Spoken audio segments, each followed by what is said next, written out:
ناظرین، کیا آپ جانتے ہیں کہ عراق اور شام کے پہاڑوں میں بسنے والی یزیدی لڑکیاں، جنہیں دنیا کم ہی جانتی ہے، ایک ایسی تہذیب اور فیشن کی نمائندہ ہیں جو ہزاروں سال پرانی روایات میں جکڑی ہوئی ہیں۔ یہ لڑکیاں نہ صرف اپنے مذہب کی پاسبان ہیں بلکہ ان کا لباس، زیورات اور رہن سہن صدیوں پرانی ثقافت کا آئینہ دار ہے۔ آج کی ویڈیو میں ہم آپ کو لے کے چلیں گے یزیدی لڑکیوں کی اس دنیا میں جو دنیا کی نظر سے چھپی ہوئی ہے۔ ناظرین، یزیدی مذہب ایک قدیم مذہب ہے جو بنیادی طور پر عراق کے شمالی علاقوں، خاص طور پر سنجار کے پہاڑی سلسلوں میں آباد ہے۔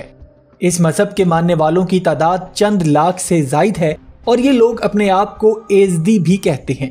یزیدی مذہب میں متعدد ایسے عقائد ہیں جو اسلام، عیسائیت، زرتشتیت اور یہاں تک کہ ہندو مت سے بھی ملتے جلتے ہیں، لیکن ان کی مخصوص روایات انہیں ایک دوسرے سے جدا کرتی ہیں۔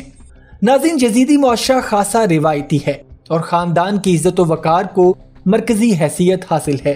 لڑکیوں کو نہایت عزت و احترام سے پالا جاتا ہے، مگر ساتھ ہی ان پر معاشرتی حدود بھی عائد کی جاتی ہیں۔ شادی بیاہ کے معاملات میں لڑکیاں صرف اپنے ہی مذہب اور برادری کے اندر شادی کر سکتی ہیں، باہر شادی کرنا سختی سے منع ہے۔ یزیدی لڑکیوں کا لباس ان کی ثقافت کا ایک روشن پہلو ہے۔ عام طور پر وہ لمبے فراق یا کرتے پہنتی ہیں جن پر کڑھائی، رنگ برنگی گوٹا پٹی اور نگینوں سے سجاوٹ کی جاتی ہے۔ روایتی دنوں میں یا تہواروں کے موقع پر وہ مخصوص یزیدی لباس پہنتی ہیں جسے خیرانی کہا جاتا ہے، جس میں سر پر سفید سکارف باندھا جاتا ہے اور لباس میں نیلے، سرخ اور پیلے رنگ نمایاں ہوتے ہیں۔ ان کے کپڑوں میں اکثر قدیم نشان یا مذہبی علامتیں جیسے کہ سورج یا مور کے پر کا ڈیزائن شامل ہوتا ہے، کیونکہ مور کا پر ان کے مذہبی عقائد میں بہت اہمیت رکھتا ہے۔ یزیدی لڑکیاں زیورات کی دلدادہ ہوتی ہیں اور وہ اپنے لباس کے ساتھ چاندی یا پیتل کے بنے بڑے کان کے بالے، گلے کے ہار، ماتھے کے جھومر اور ہاتھوں میں چوڑیاں پہنتی ہیں۔ یہ زیورات صرف آرائش کا ذریعہ نہیں بلکہ ان کی تہذیبی شناخت بھی ہیں۔ بازار میں یزیدی کاریگر خاص طور پر ہاتھ سے بنے زیورات تیار کرتے ہیں جنہیں لڑکیاں فخر سے پہنتی ہیں۔ یزیدی لڑکیوں کے بالوں کے سٹائل بھی منفرد ہوتے ہیں اور عام طور پر وہ لمبے بال رکھتی ہیں اور اکثر انہیں چٹیا کی شکل میں گوندتی ہیں۔ خاص موقعوں پر وہ اپنے بالوں میں رنگین دھاگے یا چاندی کے پن لگاتی ہیں جو کہ ان کے ملبوسات سے ہم آہنگ ہوتے ہیں۔ یزیدی لڑکیوں کے لیے سالانہ تہوار جمعیہ بہت اہمیت رکھتا ہے۔ اس دوران لڑکیاں خصوصی لباس پہنتی ہیں، مذہبی عبادات میں شریک ہوتی ہیں اور مخصوص روایتی رقص کرتی ہیں جسے ڈھول اور دف کے ساتھ پیش کیا جاتا ہے۔ یہ رقص یزیدی لڑکیوں کی روحانی وابستگی اور ثقافتی جوش و جذبے کی نمائندگی ہے۔ ماضی میں یزیدی لڑکیوں کی تعلیم پر زیادہ توجہ نہیں دی جاتی تھی، لیکن اب حالات بدل رہے ہیں۔ آج کی یزیدی لڑکیاں نہ صرف روایتی طور پر باشعور ہیں بلکہ تعلیم یافتہ بھی ہو رہی ہیں۔ وہ جدید تعلیم حاصل کر کے دنیا کو بتا رہی ہیں کہ یزیدی عورتیں صرف روایات کی علامت نہیں بلکہ علم، طاقت اور خود اعتمادی کا مظہر بھی ہیں۔ حالیہ برسوں میں یزیدی لڑکیوں نے سوشل میڈیا پر بھی اپنی موجودگی کا احساس دلایا ہے اور انسٹاگرام اور ٹک ٹاک پر آپ کو ایسی لڑکیاں نظر آئیں گی جو اپنے روایتی لباس اور طرز زندگی کو دنیا کے سامنے فخر سے پیش کر رہی ہیں۔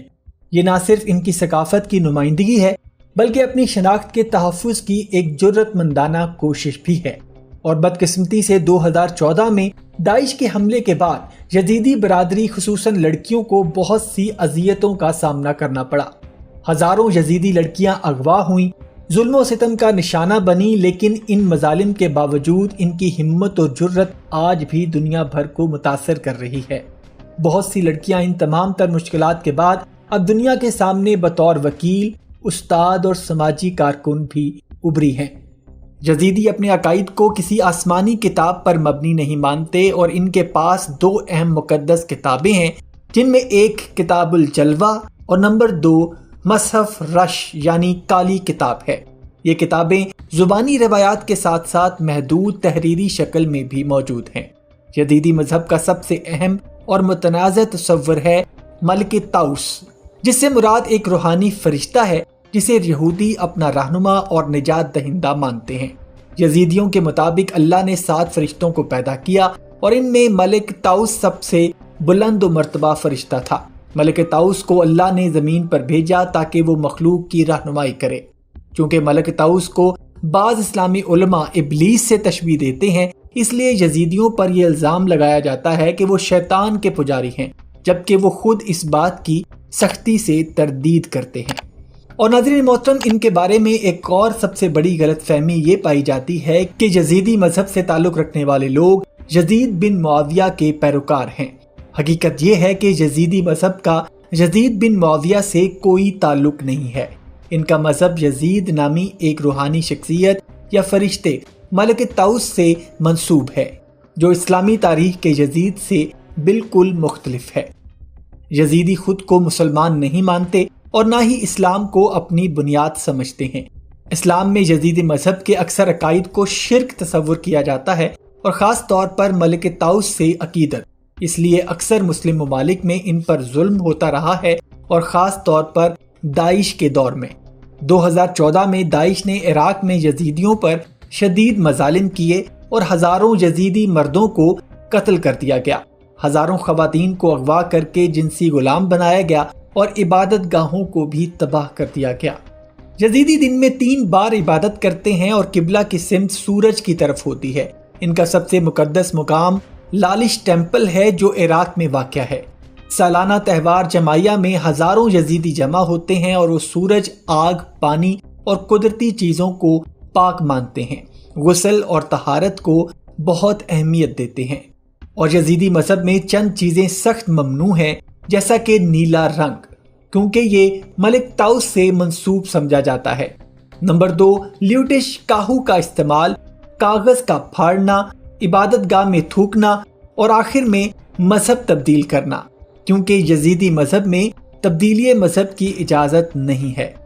یزیدی عبادی سب سے زیادہ عراق میں پائی جاتی ہے۔ اس کے علاوہ شام، ترکی، جرمنی اور امریکہ، سویڈن میں بطور مہاجرین بھی ایک بڑی تعداد مقیم ہے۔ یزیدی دنیا کی سب سے زیادہ مظلوم مذہبی اقلیتوں میں سے ایک ہے، جنہیں اکثر ان کی غلط شناخت کی وجہ سے نقصان پہنچایا جاتا ہے۔ اور بدقسمتی سے 2014 میں داعش کے حملے کے بعد یزیدی برادری خصوصاً لڑکیوں کو بہت سی اذیتوں کا سامنا کرنا پڑا۔ ہزاروں یزیدی لڑکیاں اغوا ہوئیں، ظلم و ستم کا نشانہ بنی، لیکن ان مظالم کے باوجود ان کی ہمت اور جرت آج بھی دنیا بھر کو متاثر کر رہی ہے۔ بہت سی لڑکیاں ان تمام تر مشکلات کے بعد اب دنیا کے سامنے بطور وکیل، استاد اور سماجی کارکن بھی ابھری ہیں۔ امید کرتا ہوں ناظرین آج کی ویڈیو آپ کو پسند آئی ہوگی۔ اگر ویڈیو پسند آئی ہے تو ویڈیو کو لائک اور شیئر ضرور کیجیے گا، اور جاتے جاتے چینل کو سبسکرائب کر کے ہماری حوصلہ افزائی بھی کر دیں۔ اپنا اور اپنے گھر والوں کا بہت سا خیال رکھیے گا۔ اللہ حافظ۔